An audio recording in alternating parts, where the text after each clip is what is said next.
I mean, the whole screen was upside down. And she said, oh, I can't seem to do extend screen. And I said, well, you need to come out of this. And then Oh, so somebody got it right.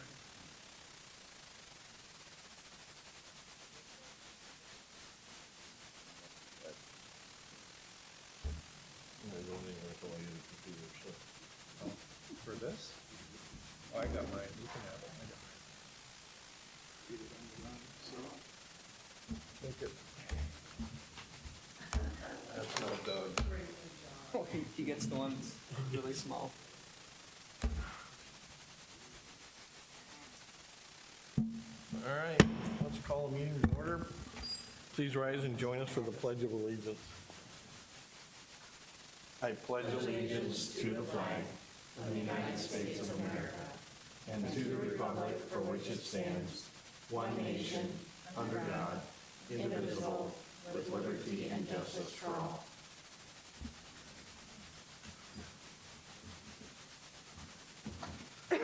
All right, welcome. Is there anybody wishing to address? Nope. May I have an approval of the minutes from April 5th, 2017? Second. Any discussion? Hearing none, all those in favor, please signify by saying aye. Aye. Opposed, same sign. That carries. May I please have a motion to approve the agenda? Second. Any discussion? Hearing none, all those in favor, please signify by saying aye. Aye. Aye. Opposed, same sign. That carries. May I please have an approval of the consent agenda? So moved. Second. Any discussion on the consent agenda? Hearing none, all those in favor, please signify by saying aye. Aye. Opposed, same sign. The consent agenda is approved. And reports from the president.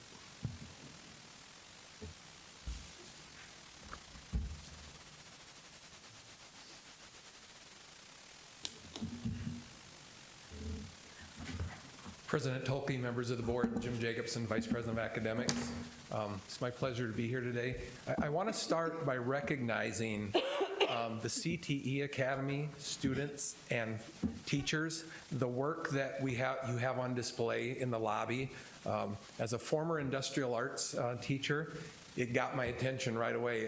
That walnut hutch is incredible. So I just wanted to recognize what goes on at the CT Academy, some incredible things and opportunities for our students.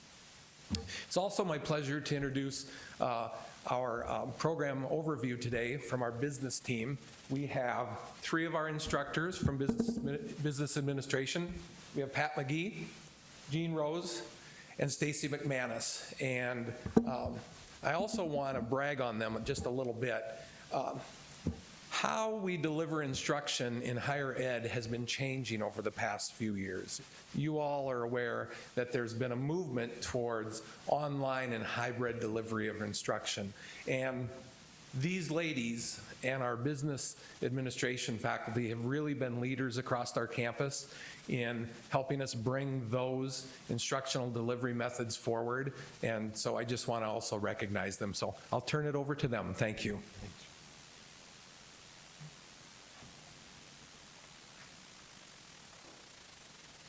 Good afternoon.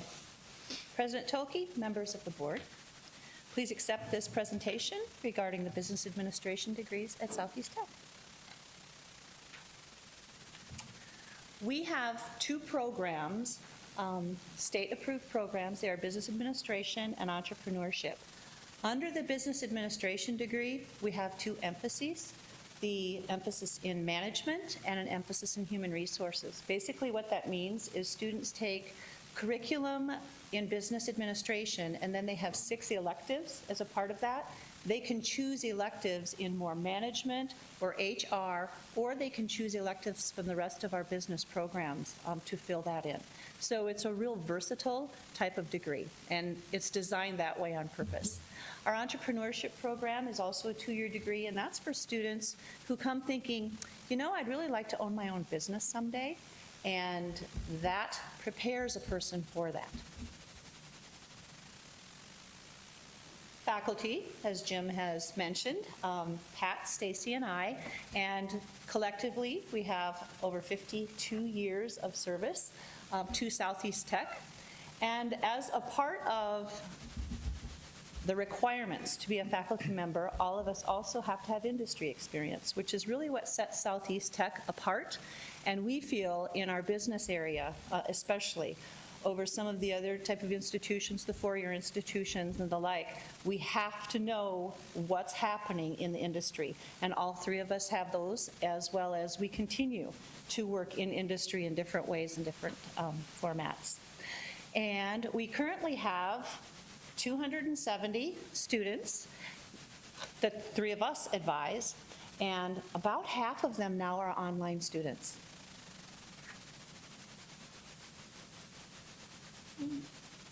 Get it right. So we think that in our department, we probably have the most diverse student group of any place on campus. It's interesting because we have traditional students, we have non-traditional students, we have online students, we have transfer students. Our programs are large enough that we can start people at any time. They can start in the fall, they can start in January, they can start in the summer, and in some cases, they can even start kind of like mid-semester with some of our accelerated classes that start in the middle. So that makes us also kind of a unique situation. Online, Jim alluded to our online programs. Everyone knows what an on-campus classroom environment is like, and ours are just pretty much like everybody else, except with the focus on technology and being more hands-on. But what's the deal with online? We find that there's a tremendous amount of confusion about online education, but a couple of things that we want to clarify that make our programs unique. One is it's not easier than being in the classroom. In fact, sometimes I think it can be more difficult because you have to have more ownership yourself. It's not independent study. All of our classes are set up so that they run very parallel to what a face-to-face classroom would be set up like. It's not a match for every student. If students aren't self-motivated and if they aren't self-disciplined working off campus, it's probably not going to be a great match for them. It's also not a great match for every teacher because it does involve a tremendous amount of pre-thinking and pre-planning, because once things start, it's a pretty rapid pace, so you can't be walking, you can't, like sometimes you can walk into the classroom and be like, I've taught this a million times, I know what to say, but in the online environment, you've got to have it ready to go in advance. So all of our business programs are available online, and we did start the business programs and the first online programs about 20 years ago now, which seems kind of crazy. And when we came to our administration and said we'd like to go online, one of the things that we did when we were given permission, we started with 2 classes, and then when they were successful, we started seeking out training. So we have really followed the best practices that are outlined by HLC and Sloan. Sloan is now called the online, what do they call it? The Online Consortium. They've kind of changed the name of that. But some of the keys for a good best practice in online are very specific and clear communication to the students, so they know exactly what is expected of them prior to the class and during the class. We also provide them voiced lectures that are exactly like the lectures that we present to our face-to-face classes, so they get the examples and the real explanation that goes along with everything that we're teaching them. We do have interactive classroom communication online. They communicate with each other through forum discussions, and our faculty are very involved in communicating with our students through emails and through phone calls if necessary, but we really are, we build a real bond with them. We also do as many activities as we can to maintain that technical function of our education. So our students do almost exactly the same thing, or as close to exactly the same thing as if they were in a traditional classroom. We have specific due dates. We have a great stable LMS system that we use right now, and we've been through several over the years. Started out with a free one, by the way, from North Dakota State University for a year, but we've gone through several. We have a great LMS for a stable delivery platform, and our instructors supply support to our students when they're doing their work, which is basically at night and on the weekends. Yeah, we're going to give you just a really quick tour of an online class so that you can, we got to. This is what a typical. I got to turn the volume down here. Remember? You can. This is online class might look like. This is the home page, and just to give you a little quick tour here, in the center of this class, you can see the book that we use, the contact information for the faculty, person, office hours that are posted, how to get a hold of them at any time. Over on the right-hand side are handouts. There's an area for announcements. On the left-hand column, there are a whole bunch of links that give them information. We talked about the need for organization. You'll see weekly agendas here for all 16 weeks of the semester. This is an example of what one of those might look like. It tells them every assignment that is due during week 13 and where to find it, how to submit it, and so on, so they know exactly what is expected of them. In the PowerPoint lecture area, you can see the chapter lectures, usually broken apart if it's a long chapter. And they use the same software that I'm using to present this to go through your chapter information in your lectures. We also have an area for discussion. Students will have an opportunity to interact with each other on topics that they're given throughout the semester, that they're required to read what each other thinks about things and give their comments and feedback on those. Course information, coursework is where they find most of their assignments. I'll show you what that looks like.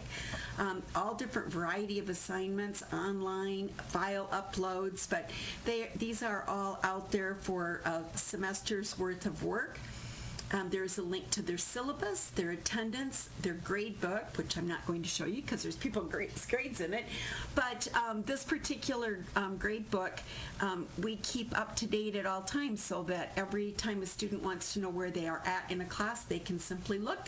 We have a link to computer resources if they're getting into trouble and have a question about that, and a link to an ancillary software that we use for this particular class. So that kind of gives you an idea what an online student sees. Okay, so the business program started in 1991, I apologize, and we've had about 2,200 graduates so far.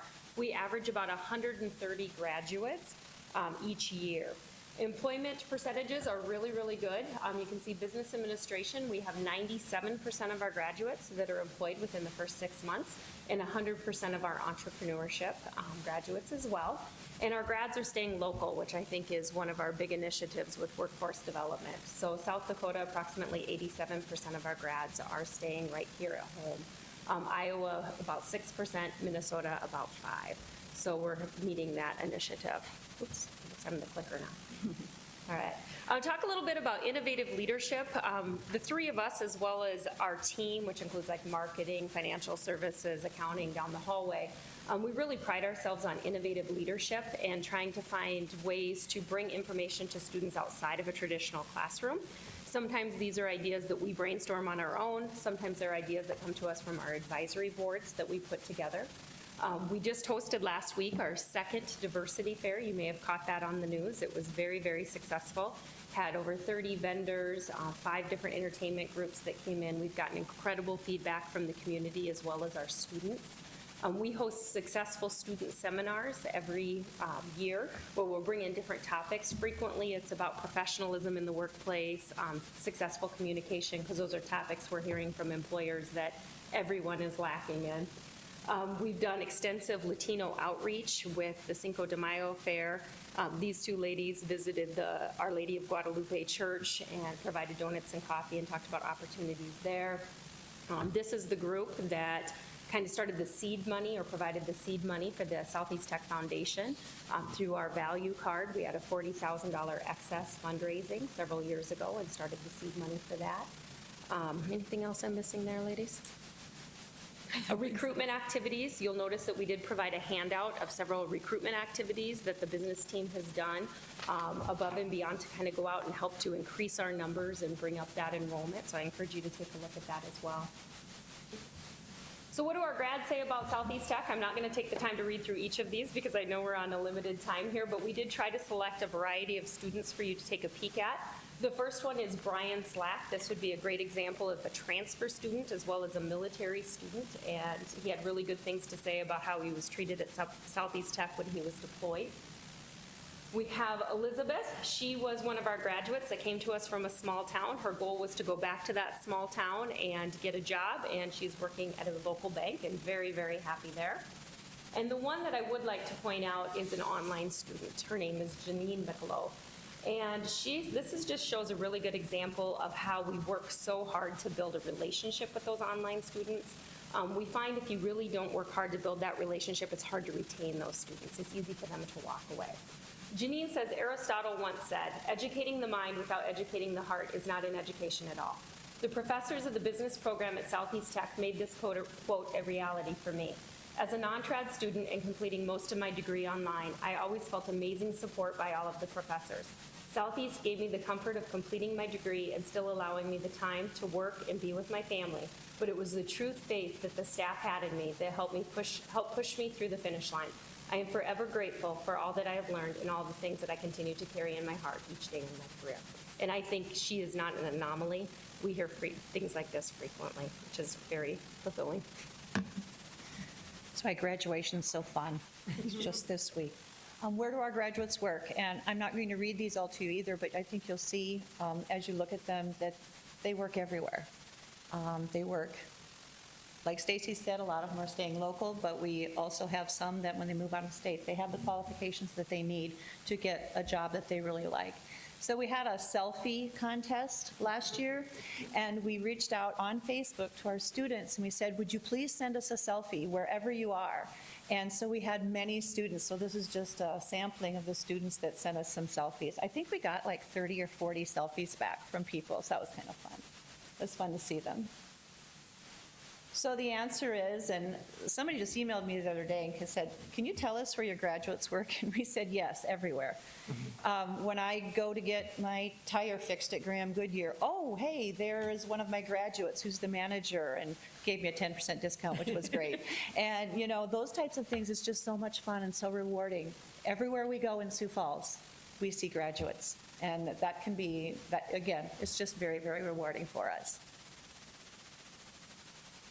We also have some that are right around the corner. I think Missy works right here at IPC. Karen Winter works at our testing center. She's our graduate. And we have Robin also. And we have more at Southeast Tech. So kind of to wind up our presentation, some of our students actually come full circle. And Mike Brusky, we have a short interview with him because I know it's a terribly unflattering starting picture. We tried to fix it, I'm sorry. But Mike is an example of somebody who's really gone the full gambit. He works for JLS Solutions. He's a territory manager, and he's going to tell you a little bit about his Southeast experience. I had always planned on attending a four-year school and getting a bachelor's degree. I was enrolled and accepted at USD.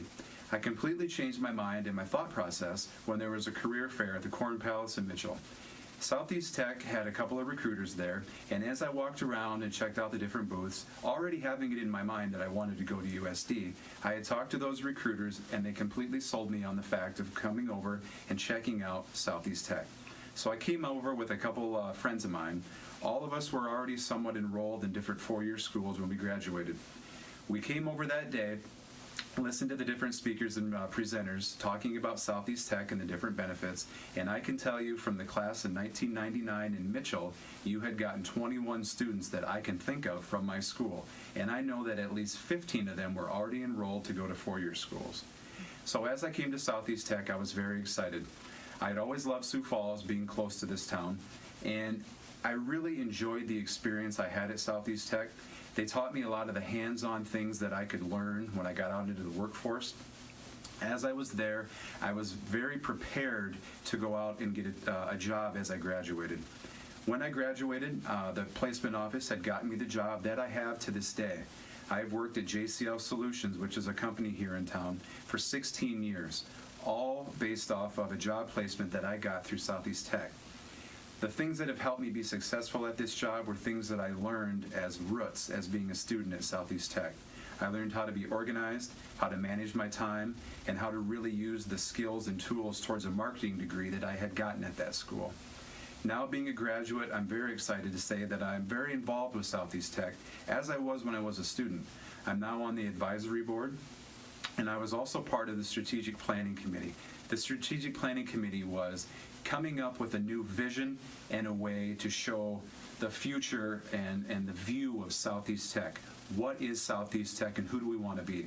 Being on that advisory board, I have the joy and the luxury of being able to talk and give my perspective of different things that Southeast Tech should be teaching in their curriculum and letting them know all the different things that we look for as an employer when a student graduates.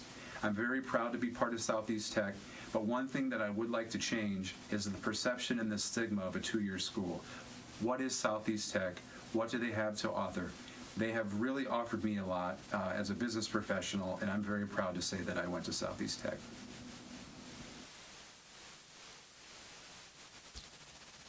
So, do you have any questions for us? Great presentation. So if somebody wants to go on to their four-year degree at the university, how much of our classes are transferable, or how many will they accept? Most of them, or? At this time, USF and Bellevue will accept all of them. We're in some discussions with SMSU out of Marshall, Minnesota, that they will also accept all of our credits, and that's going to be starting actually in about August. And we're not there yet with the university system, but that is a major goal for us. Sure. And we see that that could be happening. Okay. We have many of students that go on to USF, so. I think at any given time, they'll tell you that we have between 80 to 100 students from Southeast that are getting degree completion or whatever at USF. They've been a partner with us for a very long time, and they see us as a feeder school, not as competition, which has been a really positive thing. When Dr. Benedetto came, that was kind of a change in thought process that's been really beneficial to our students. Yeah, well, hopefully that's something we can work on with our own regental system that, you know. I think President Griggs is hard at work on that right now. Yeah, I mean, we're a state, and you'd like to think that everyone serves a mission. We have Right. two-year degrees, and for the student who wants to go on to a four-year degree, you have helped prepare them, and, Exactly. and you know, I'm sure the content of your classes, it seems like it would be transferable. So keep working it, so. Thank you. Thanks. Thank you. Any other questions? Looking at your kind of online tour is interesting because it was like 7 years ago that I was in school and I had some online classes, and it was not anywhere near what you guys were showing. And just thinking about being able to listen to somebody talk versus having to read and try to stay awake while trying to read and then try to take notes, and then these discussion, you know, I think it's amazing how far it's come, and I can see how students can be more successful because it is more engaging than just the reply to 3 people's posts on this thread, you know, things like that, and more interactive. So that's exciting, and I hope that that continues to engage people who maybe thought that getting their education was impossible, whether it's, you know, kids or family or work. If you have online, you have more flexibility to kind of get that work done. So it's exciting to see those changes. And I have a business degree too, and I'm a nurse, so I have 2 different degrees, and I can tell you that even as a nurse, the knowledge you get from a business degree, it's you have to have it. You know, you think about how you treat your patients differently. So whatever your career is, that's what my dad always told me too. If you don't know what to go to school for, get your business degree, because that is never wasted knowledge. It's balancing your checkbook, it's marketing yourself, it's, you know, coming up with great ideas. And so I think the things that you guys are doing are wonderful, and I thank you for the efforts and the relationships that you're building with our students too. Thank you. It is interesting that you said about being a nurse, but in the business. On the one slide, we had noted that we're working on a 1-year management certificate. And that is something that has kind of come out of President Griggs' sector breakfast, that all industry types, you can be a nurse, you can be a phlebotomist, you can be an automotive mechanic, but if you ever want to move up into a management role, you need some management training. So we have got that to a point now where it's being moved on to be spread amongst the campus to kind of get the seal of approval from other industries, so that if you're out working in your trade that you've learned, you have an opportunity to pick up a management certificate, which can be a stackable degrees that would help them then to advance their career. That would be great. I can think of lots of people in leadership positions at, Yeah. my employer that would be, that I think, not that could use it, I'm saying this nicely, but that knowledge would be very beneficial, even on a certificate level, just to have that understanding, and I think that would be very valuable. So when that's ready, get out and promote it. Thank you. Thank you. Any other questions? We have a motion to acknowledge the entrepreneur program and business administration program. So moved. Second. Any further discussion? All those in favor, please signify by saying aye. Aye. Opposed, same sign. Thank you, ladies. Thank you.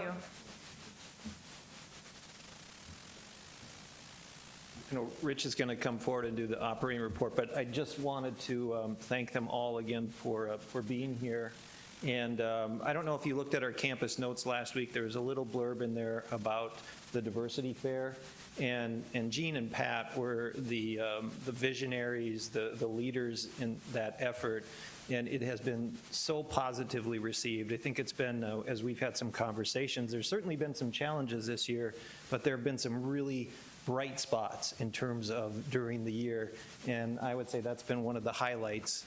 We'll have another with graduation on Friday night, but that was so exciting to be there. It kicked off with bagpipes and the national anthem and God Bless America. And it was just a wonderful event with wide variety of students with passports that they created to go around to the different tables, 32 different tables with different cultures and religions, and it was just a fantastic opportunity for our students, and they're the ones to thank for that, so I just wanted to mention that.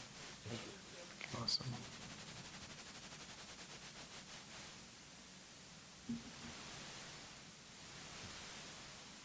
Good afternoon, President Telke, members of the board. I just start off by saying classes start on Monday, and I'm sure we've got some people that can help with enrollment if anybody's interested.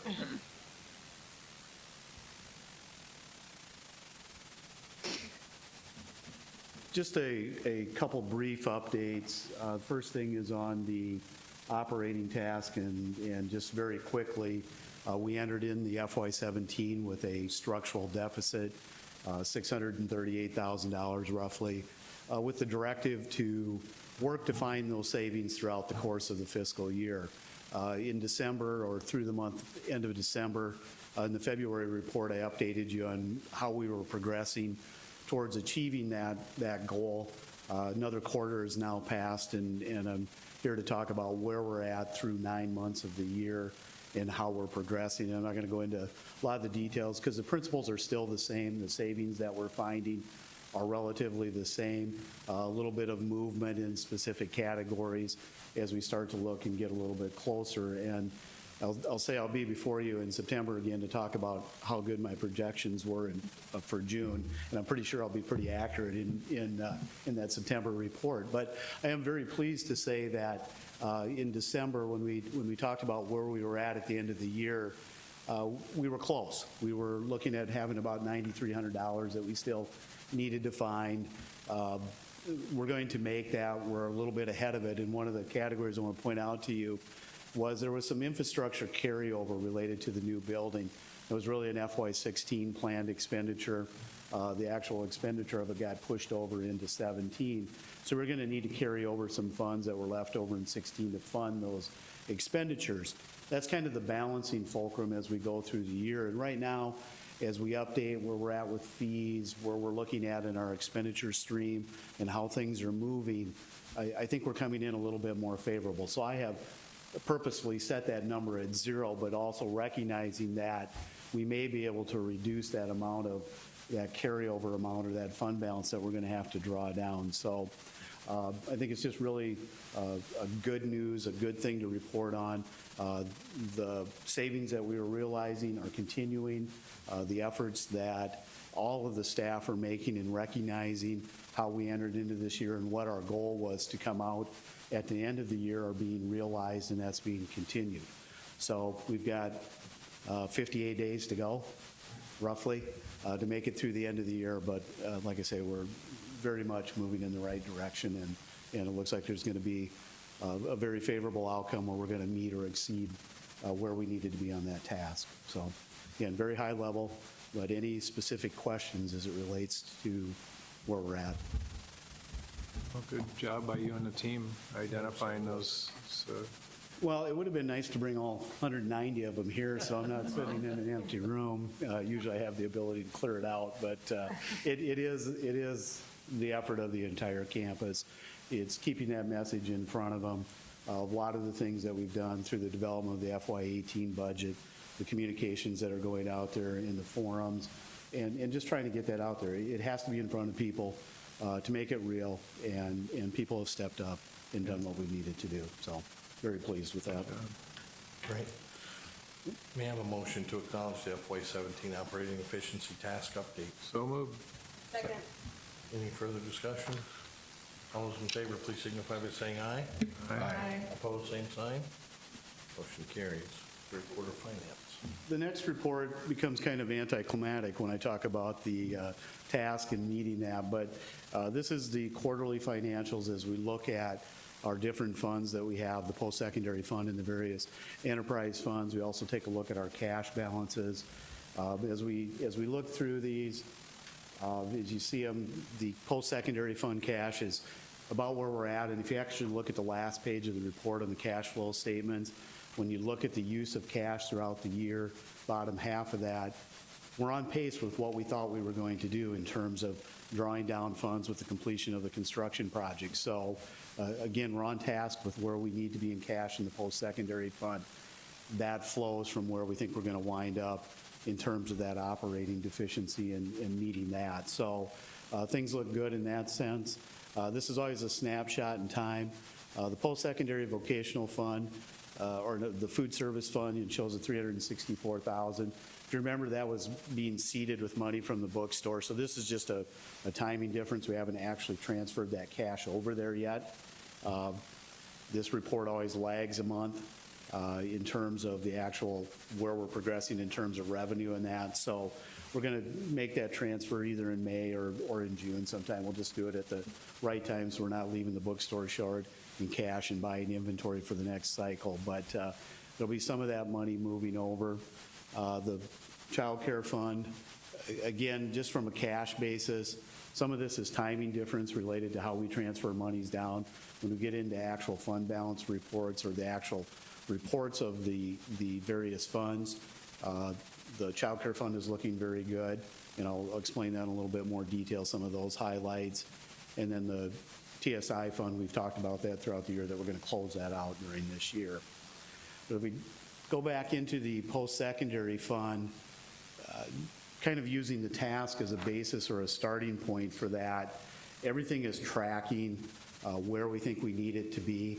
When we look at that state revenue category, that's one I want to point out. We haven't received our fourth quarter payment yet. That's coming, should be here today or tomorrow. That'll show up and won't even actually make it in the next report. It'll be the one that follows. But you're going to see that state revenue have a very favorable variance. And again, that's related to that bonding project and the state revenue that comes in associated with that new building construction.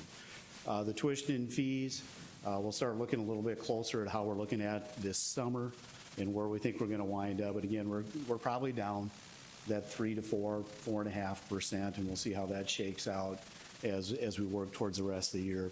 Have a little bit better measurement of it next month when we have those spring enrollment or summer enrollments, excuse me, and we'll be through the drop add periods of it.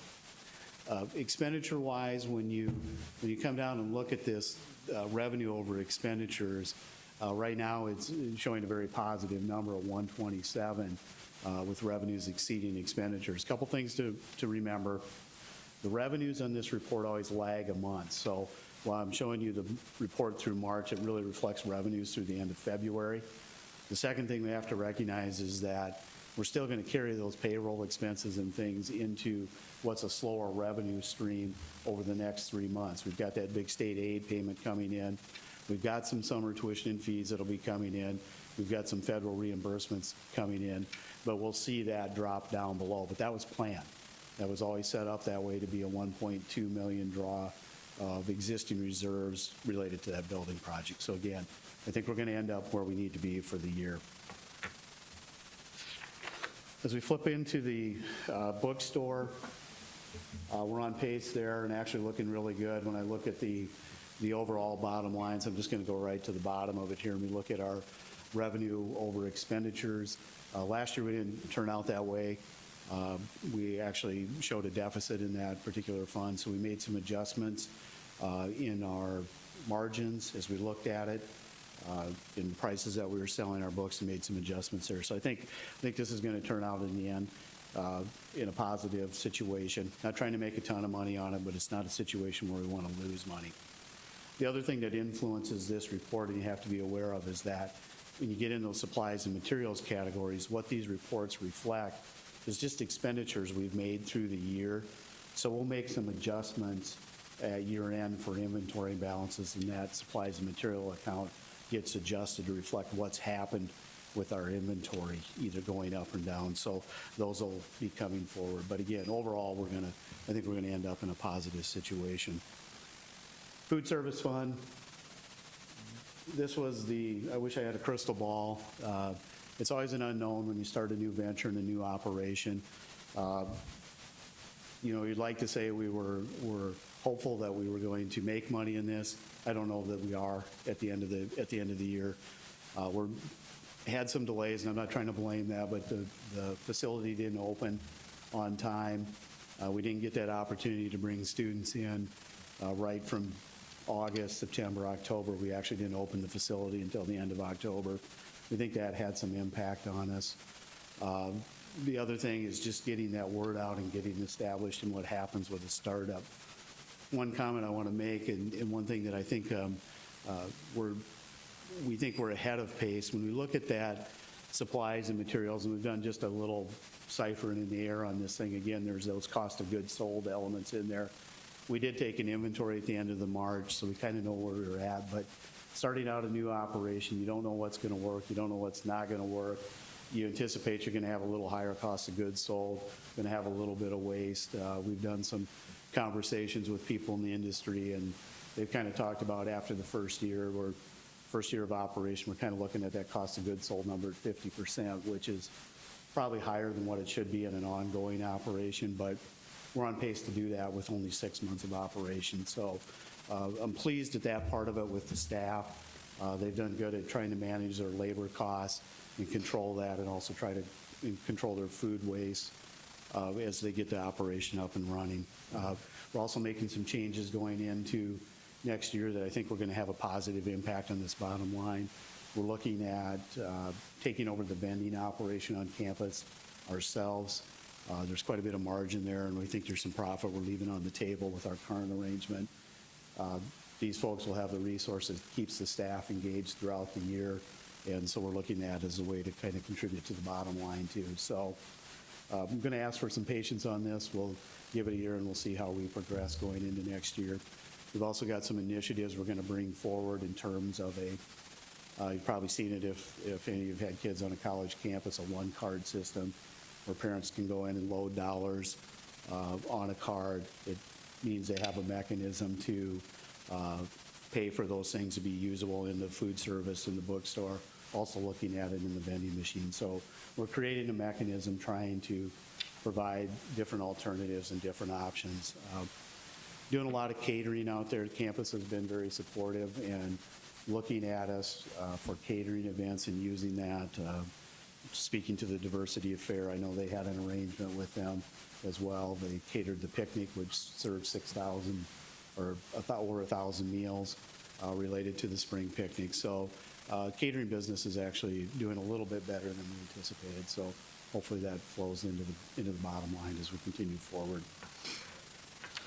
Child care fund, what I want to talk about in that very briefly. As you look down at the bottom line, you see a $23,000 deficit. But again, remember, the revenue is delayed by a month on this, so our March revenue that would be reported if we were same on this is about $23,000. So I think Tracy and the staff on the Child Care Center have really embraced the adjustments that needed to be made in terms of the staffing and getting that right mix of full-time, part-time, still being able to meet the needs of students, recognizing what these guys are doing with online and how it's killing my child care business, but that's part of it. It's okay. Yeah, it's okay. But it's an option for students, and I mean, it reduces their overall cost of attendance if they're not having to fund childcare. So these guys have made the adjustments by expanding who is eligible to use the services, and as I stand here today before you, I think we're heading in the right direction with that as well for this year. So that's a very quick and high-level review of the financial statements. I can still talk for 13 minutes if you'd like, but any questions related to the quarterly financials? Anybody have any questions? Oh, well done. I mean, from where we started to where we are now, I think, the thing I always appreciate, Rich, is we always know where we're at, right? Yeah. So it doesn't mean we've always liked the answer, but we always know where we're at, so we can make changes and work the task and everything to get us to the point where now we're moving into next year in good shape. So I appreciate all of your endless hours that you put into this. I know you wear it on your sleeve, and you do a great job at keeping us informed. So. Well, thank you. I appreciate that. And it's an ongoing concern, so you have to always be looking at it and looking out ahead. So it's while we kind of get to reset at the end of the fiscal year and go into the next year with a new slate, what we do today carries over into the next year in the future. So difficult decisions made during the last year, even into this current budget cycle as we go into FY18, but they're the right things to do. It's what we need to do, and we'll just continue to do that. And I'm not doing it alone, so thank you. You're doing a great job. Any other questions? We have a motion to approve the report on Southeast Tech's FY17 third quarter financials. So move. Second. Any further discussion? All those in favor, please signify by saying aye. Aye. Opposed, same sign. Carries. Thanks, Rich. Thank you. May I have a motion to adjourn? So moved. Meeting adjourned.